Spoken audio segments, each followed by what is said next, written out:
This is Omar Nashashibi from Washington, D.C. with an update on the Biden administration completing its 8-month review of the current U.S. policy towards China.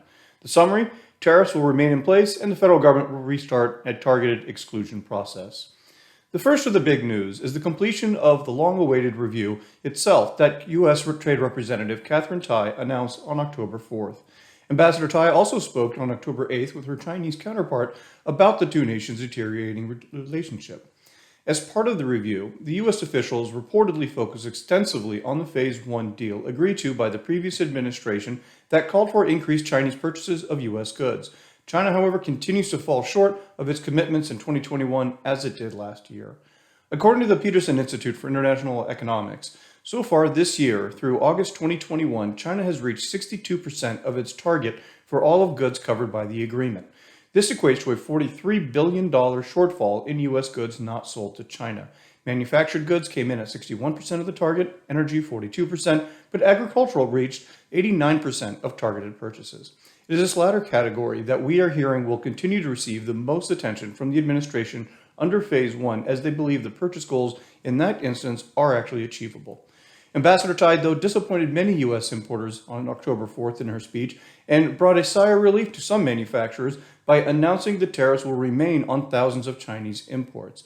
The Biden administration believes, as the last administration did, that tariffs are an effective tool. Therefore, they are leaving in place the 25% tariffs on List 1, 2, and 3 and the 7.5% tariffs on List 4A. Many importers have been lobbying the White House to remove the tariffs entirely. That did not happen. We continue to hear that an outright lifting of tariffs on China is highly unlikely by this administration in the near future, particularly with the November 22 congressional elections looming. The Office of the USTR did, however, issue a notice that it would restart a targeted exclusion process, allowing U.S. importers to submit a request to exclude that product imported from the 25 or 7.5% tariff.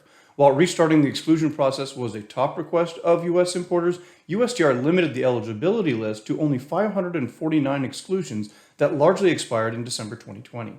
While limiting to those 549 goods, companies are encouraged to contact CLA to review the list of items to identify whether an imported good of interest to them appears on the list of eligible items.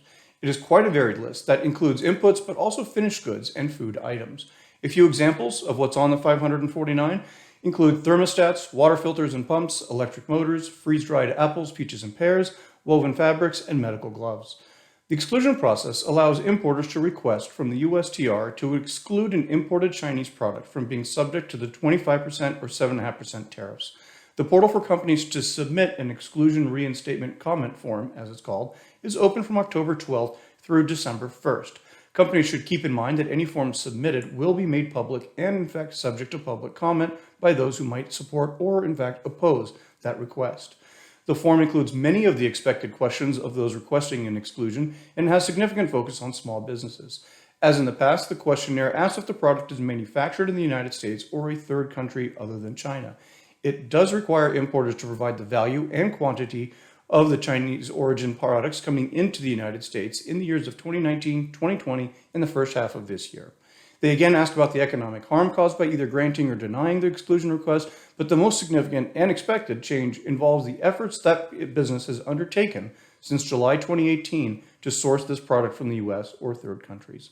This exclusion process, again, is only focused on those 549 items and is separate from the 99 COVID-related exclusions that are currently in place and have been extended through November 14th.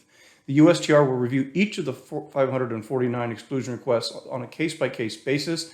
If granted an exclusion, the action will apply to the product itself and is not company-specific, meaning any company that is importing that subject material can import it without having to pay the tariff. Pressure will undoubtedly continue to increase on the Biden administration to go further and expand the limited list of items eligible for an exclusion. In the interim, companies should definitely consult their CLA contact to determine whether or not their imported Chinese product is among the 549. This has been a quick update from Washington, D.C. We will continue to keep you posted on developments.